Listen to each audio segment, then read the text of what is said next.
Friends, आप लोग का आपका अपने YouTube channel Bihar board Galaxy में बहुत बहुत स्वागत है भैया। आज देखिए बिहार बोर्ड के स्टूडेंट भैया, 12th के स्टूडेंट है, चैनल पर नया है, पहली बार तो चैनल को सब्सक्राइब करके जुड़ जाइए भैया, ठीक है। देखिए भैया, मैंने आपको पूरे पूरे यानी कि आपको फिजिकल का पूरा कंप्लीट भैया, मैं बार बार बोलता हूँ कि ये मेरा फिजिक्स का शॉर्ट नोट्स है जिस प्रकार का, मात्र 15 चैप्टर आपके 29 पेज में पूरा का पूरा एकदम लिखा हुआ है, 29 30 27 पेज में पूरा पूरा। और आपको केमिस्ट्री का 49 पेज में पूरा केमिस्ट्री का लिखे हुए शॉर्ट नोट्स। भैया आप ऑब्जेक्टिव डेली अगर आप क्लियर करना चाहते हैं, अगर आपको ऑब्जेक्टिव में प्रॉब्लम होता है, इंग्लिश मीडियम से आप सोच रहे हैं ऑब्जेक्टिव हमसे नहीं बनता है, दिक्कत होता है, तो भैया ये आप शॉर्ट नोट्स मेरा डेली सुबह शाम पढ़िए।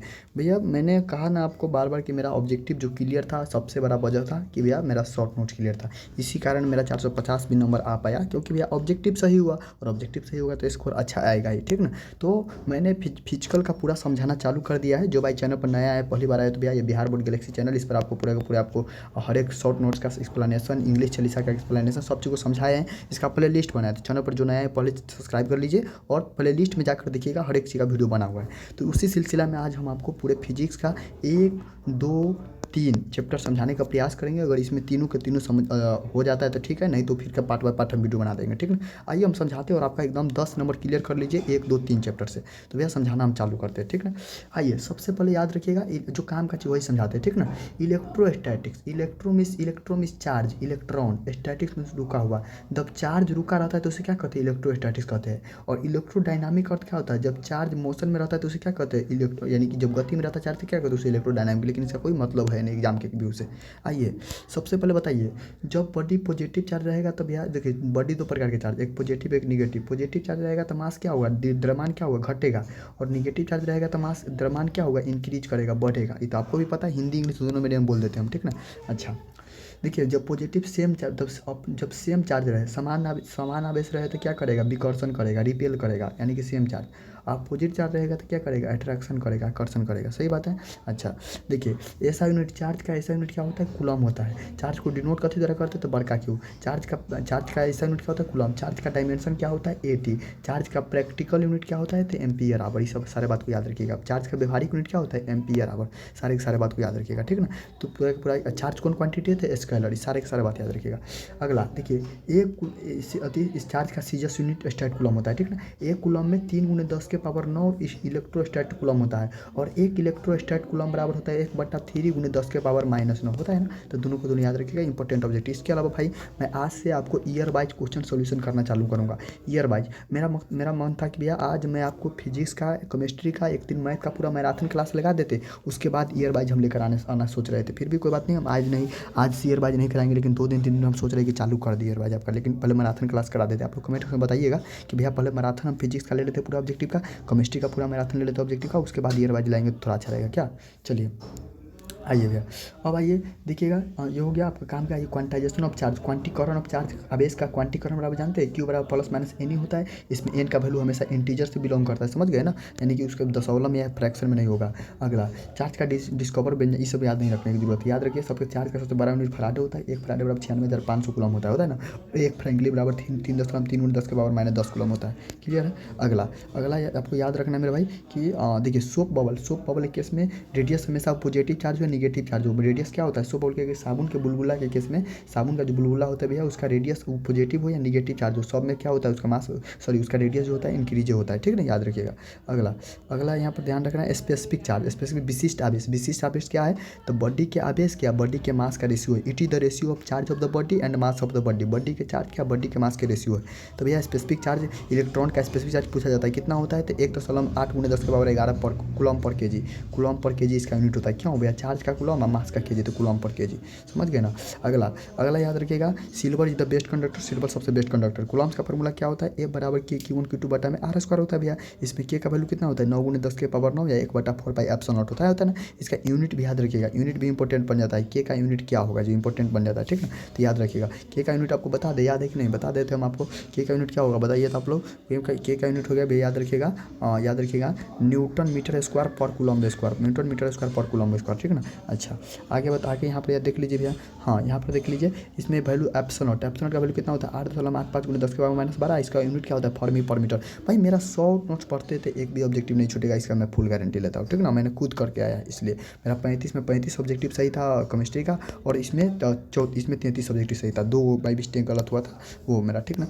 तो आप निफिकी रहिए और पढ़िए एकदम बेस्ट तरीके के साथ, हम आपके साथ हैं, और मेहनत कीजिए कम समय बिल्कुल।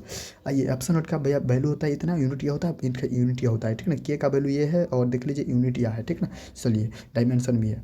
लिमिटेशन ऑफ कूलम्ब्स लॉ का लिमिटेशन है कि it is applicable for rest charge, केवल रुका हुआ चार्ज के लिए अप्लीकेबल होता है, ठीक ना। अच्छा उसके बाद it is applicable for point charge, यह केवल बिंदु आवेश के लिए लागू होता है, ठीक ना। उसके बाद इट इज एक्सपेरिमेंटल लॉ, यह प्रकार के यानी कि एक्सपेरिमेंटल लॉ है। It is not universal law, यह पूरे यानी हर एक जगह लागू नहीं होता है, ठीक ना।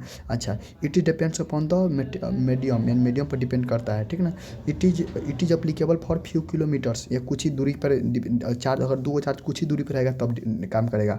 It is not applicable for the distance between 2 charge is less than 10 के पावर -15, 10 के पावर -15 से कम डिस्टेंस पर अगर 2 चार्ज रखा है तो उस पर अप्लीकेबल नहीं होगा। तो ऐसा लिमिटेशन याद रख लीजिए, कभी कभी 2 नंबर में आता है। चलिए मेरे भाई अगला बहुत आसान था। हाँ देखिए कूलम्ब्स का फॉर्मूला में आप जानते हैं, ट्रिकली निकालने के लिए यहाँ से हम बताएंगे कहाँ से, न्यूमेरिकल का क्लास स्पेशल आएंगे तो वहाँ पर हम बता देंगे, ठीक है। आइए याद रखिए डाइलेक्ट्रिक कांस्टेंट भैया ये होता क्या है, तो पहले याद रखिए रिलेटिव परमिटिविटी क्या होता है भैया, तो ई बराबर ई बाई एप्सिलॉन नॉट बटा ई आर, यानी कि ई आर बराबर क्या होता है ई बटा में एप्सिलॉन नॉट होता है ना। और कभी कभी अभी पूछता है ई बराबर ई एप्सिलॉन नॉट गुणे ई आर होता है ना। एयर का डाइलेक्ट्रिक कांस्टेंट कितना 1, वाटर कितना 80, मेटल कितना इनफाइनाइट है, कांच के कितना 5 से 10 के बीच में, 5 से 10 के बीच में। अगला इलेक्ट्रिक फील्ड लाइन्स के बारे में हम थोड़ा सॉरी यहाँ पर आइए पहले। कूलम्ब्स का फॉर्मूला वेक्टर फॉर्म में पूछेगा तो के Q1 Q2 बटा में आर के क्यू नोट कर दीजिएगा, ऊपर वो आर कैप कर दीजिएगा, ठीक ना। अच्छा आइए यहाँ पर पूछेगा, अब आपसे यहाँ पर आपको जो पढ़ना भी है याद रखिए इलेक्ट्रिक फील्ड इंटेंसिटी, विद्युत क्षेत्र तीव्रता क्या होता है मेरे भाई, विद्युत क्षेत्र तीव्रता क्या होता है, विद्युत क्षेत्र तीव्रता का इलेक्ट्रिक फील्ड इंटेंसिटी क्या होता है। तो भैया यह जो होता है फोर्स अब बटा चार्ज ऑफ द बॉडी का रेशियो होता है, कहने का अर्थ पर यूनिट चार्ज पर लगने वाला बल को क्या कहते हैं इलेक्ट्रिक फील्ड इंटेंसिटी कहते हैं, यानी कि it is the force exerted on per unit charge, प्रत्येक यूनिट चार्ज पर लगने वाला बल को क्या कहते हैं इलेक्ट्रिक फील्ड इंटेंसिटी कहते हैं, ठीक ना। तो याद रखिएगा यही फॉर्मूला होता है ई बराबर एफ बटा क्यू नॉट होता है, यह वेक्टर क्वांटिटी होता है, इसका यूनिट होता है न्यूटन बटा कूलम या वोल्ट मीटर, नहीं गलत है भैया वोल्ट बटा मीटर होता है, ठीक ना, वोल्ट मीटर नहीं होता। वोल्ट हाँ सही नहीं, सही लिखा हुआ है वोल्ट पर मीटर है, यहाँ है ना पर मीटर सही है, तो वोल्ट बटा मीटर है या वोल्ट पर मीटर बात बराबर है, ठीक ना। डायमेंशन देख लीजिएगा ml टी के पावर -3 ए के पावर -1 होता है, ठीक ना। Direction of the electric field is as well as direction is the electric force, या इलेक्ट्रिक फील्ड का डायरेक्शन इलेक्ट्रिक फोर्स के डायरेक्शन में होता है, ठीक ना। अगला आइए भैया electric field intensity due to point charge के कारण इलेक्ट्रिक फील्ड इंटेंसिटी कितना होता है ई बराबर के क्यू बटा में आर स्क्वायर। जबकि पूछेगा एक जीए लाइन पर कितना होता है, तो एक जीए लाइन में पूछेगा तब यह 2 के पी बटा में आर क्यू होता है। जबकि पूछेगा इक्वाटोरियल लाइन पर कितना होता है, तो के पी बटा में आर क्यू होता है, सारे के सारा बात को याद रखना। और जनरल पॉइंट पर कितना होता है के पी बटा में R Q √3 cos square theta plus 1, हम आगे बढ़ा देते हो, पहले यहाँ देख लीजिए आप। आइए अब इंपॉर्टेंट है चार्ज का डिस्ट्रीब्यूटर, चार्ज का बंटवारा भैया आपको पहला पढ़ना है, उसका नाम है लीनियर चार्ज, दूसरा का पढ़ना है सरफेस चार्ज, तीसरा का पढ़ना है volume charge density. Linear charge density को हम लोग डोनोट, इसको हिंदी में कहते हैं इसको कहते हैं रेखीय आवेश घनत्व, इसे डोनोट करते हैं लैम्डा बराबर क्या होता है क्यू बटा में एल, लैम्डा बराबर चार्ज बटा में टोटल लेंथ, अब उसकी यूनिट क्या होगा कूलम बटा में मीटर, इस यूनिट या एल के पावर -1 80 या टी, ये बात बराबर है, ठीक ना।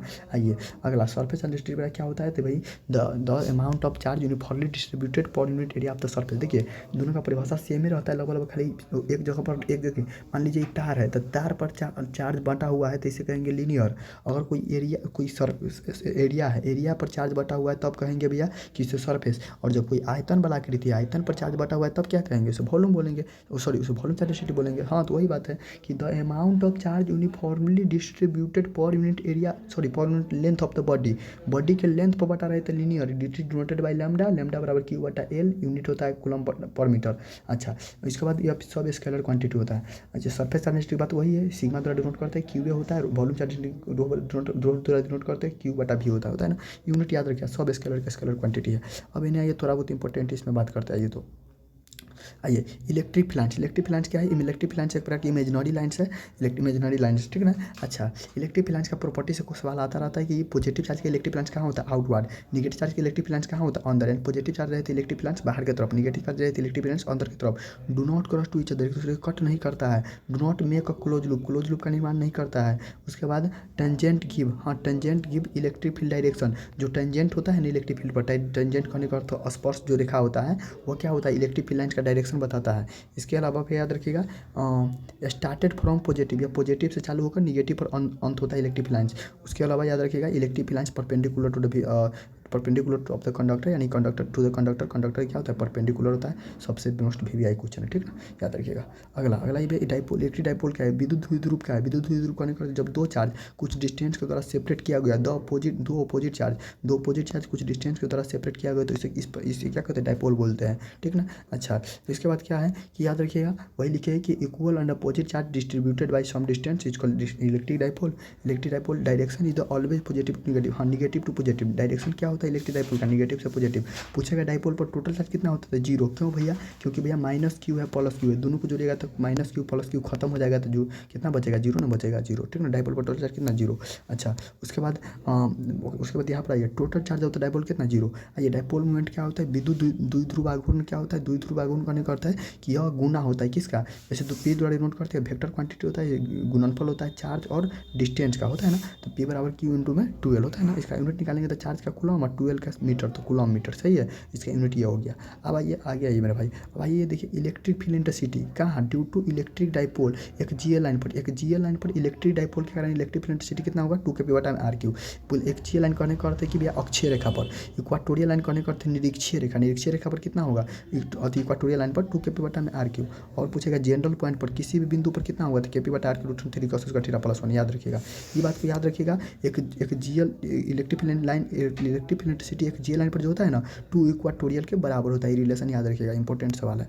अच्छा, कभी कभी ऐसे ही पूछता है कि मैग्नेटिक फील्ड एक GL लाइन पर जो होता है ना, वो अभी मैग्नेटिक फील्ड इक्वाटोरियल लाइन के 2 गुना के बराबर होता है, ठीक ना। तो यहाँ पर इलेक्ट्रिक फील्ड का बात है। डाइपोल क्या है? वेक्टर है। आइए, प्रॉपर्टी ऑफ नहीं, ये तो दूसरा का चैप्टर का फोटो खींचा गया है, बाई मिस्टेक इसमें आ गया है, वो इस चैप्टर का है नहीं, ठीक ना। आइए, यहाँ पर थोड़ा बचा हुआ है, नहीं ख़त्म हो गया, नहीं इसमें एक और है मेरे भाई, एक और छूटा हुआ है थोड़ा सा। इस वीडियो में बाई मिस्टेक वीडियो बना हुआ है, थोड़ा सा छूटा हुआ है। क्या क्या छूटा हम बोल देते हैं, उससे हमको पूरा याद है, हम बोल देते हैं, मुँह से बोल देता है ये क्या क्या छूट गया। अब पूछेगा कि होलो चार्ज स्फीयर, पहले तो ये याद रखिए कि भैया टॉर्क का फॉर्मूला क्या होता है? टॉर्क बराबर P क्रॉस C होता है ना, टॉर्क बराबर P क्रॉस C। अच्छा, या P क्रॉस C या P sin थीटा होता है ना, ये छूट गया था। उसके बाद बताइएगा होलो चार्ज स्फीयर है ना, तो होलो चार्ज स्फीयर के इन साइड कहेगा, इन साइड कहने का अंदर। जब भी बोलेगा अंदर कितना चार्ज था? 0। अंदर कितना चार्ज था? 0। अंदर के इन साइड के बाद आवे या केंद्र देखिए कोई वृत्त है तो वृत्त के केंद्र अंदर ना होता है, तो केंद्र पर बोले या अंदर बोले तो हमेशा इसका आंसर होगा 0। अच्छा, इसके अलावा और बात याद रखिएगा भैया, क्या याद रखना है? तो होलो चार्ज स्फीयर के अंदर हो गया 0। अच्छा, पूछेगा सरफेस पर कितना होता है? तो सरफेस पर होता है KQ/r²। KQ/r²। पूछेगा सरफेस पर इलेक्ट्रिक फील्ड इंटेंसिटी कितना होता है? तो KQ/r²। पूछेगा सरफेस के बाहर कितना होता है? आउटसाइड पूछेगा सरफेस के बाहर कितना होता है? तो KP/r²।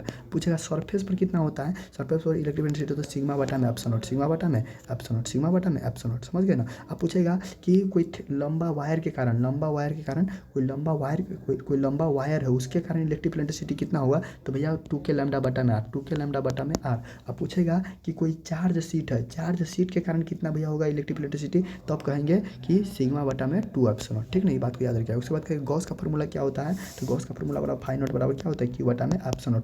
इलेक्ट्रिक फ्लक्स क्या होता है? विद्युत फ्लक्स क्या होता है? तो भैया विद्युत फ्लक्स को डिनोट करते हैं फाई बराबर क्या होता है? EDS cos θ या EA, ठीक ना। EDS या EDS cos θ होता है ना। ये बात वेक्टर हटाएंगे तो cos θ, सारे याद रखिएगा। पूछेगा कि इलेक्ट्रिक फ्लक्स विद्युत फ्लक्स का यूनिट क्या होता है? तो भैया वोल्ट मीटर होता है, ठीक ना। वोल्ट मीटर होता है, वोल्ट/मीटर इलेक्ट्रिक फील्ड इंटेंसिटी कहने का अर्थ विद्युत क्षेत्र तीव्रता का होता है, लेकिन वोल्ट मीटर इलेक्ट्रिक फ्लक्स विद्युत फ्लक्स का होता है। क्लियर है? एक चैप्टर पूरा का पूरा हमने समझा दिया है आपको, पूरे के पूरे। तो चलिए इस वीडियो में इतना ही रहने देते हैं। हम अगले चैप्टर में सेकेंड चैप्टर समझा देंगे, तीसरा का समझा देंगे, बहुत आसान भाई में तीनों को तीनों समझाकर जल्दी से जल्दी हम पूरा खत्म करना सोचेंगे, ठीक है। चलिए फिर मिलने वाला वीडियो में।